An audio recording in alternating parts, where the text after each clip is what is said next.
नमस्कार मंडळी, चला पाहूया वाघोली इथले श्री स्वामी समर्थांचे मठ.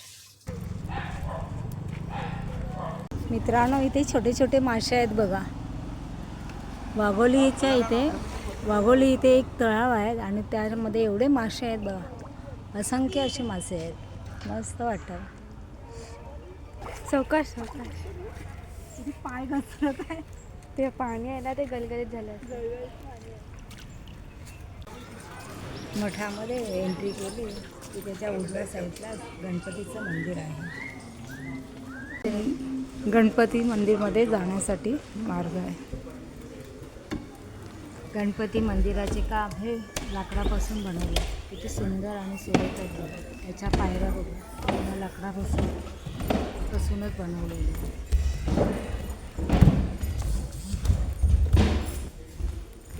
प्रथम गणपतीचे दर्शन घेतले आणि आता स्वामींच्या दर्शनासाठी निघाले. वाघोली इथले श्री स्वामी समर्थांचे मठ खूप सुंदर आणि असे मोठं आहे. त्याच्यामुळे जास्त गर्दी अशी वाटत नव्हती आणि शांततेने असं वातावरण दर्शन घेत आहे. खूप सुंदर आनंदी आणि मनमोहून जाणारं असं ते वातावरण बघून खूपच छान आहे. तुम्ही सुद्धा कधीतरी भेट द्या श्री स्वामी समर्थ. बाहेर आल्यावरती ते वेगवेगळ्या प्रकारचे स्वामींच्या मूर्त्या आहेत, पुस्तकं आहेत, जपमाळा आहे. हे सगळं तुम्हाला जर तिथे उपलब्ध आहे. खूप छानपैकी सुविधा आहे. प्रसादाची सुविधा आहे तिथे.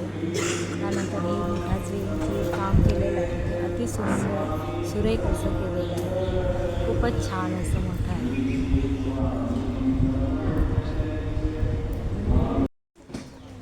मठाच्या बाहेर आल्यानंतर एका झाडाखाली शंकराची पिंडी आहे. त्यावरती शेषनाग विराजमान आहे आणि समोरच नंदी असे विराजमान होऊन बसलेले आहेत.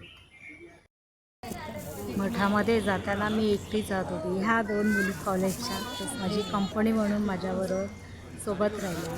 आम्ही तिथे खिचडी प्रसादाचा आनंद मनमोहक असा घेतलेला आहे. मठाच्या बाहेर आल्यानंतर बघा सुंदर असे झोपाळे आहेत. त्यानंतर साईडला बघा आणि पाळणे आहेत. अशा झोपाळ्यावरती बसून तुम्ही फोटोशूट करू शकता. तिथे आम्ही बसून खिचडी प्रसादाचा स्वाद घेतला. असं वाटलं की मठामध्ये तर आलोच आहोत पण कुठेतरी गार्डनमध्ये येऊन बसलो आहे. खूपच छान आणि सुंदर असं हे मठ बनवलेलं आहे. तुम्हीसुद्धा कधीतरी इथे भेट. खूपच छान आहे. वाघोली श्री स्वामी समर्थांचे श्री स्वामी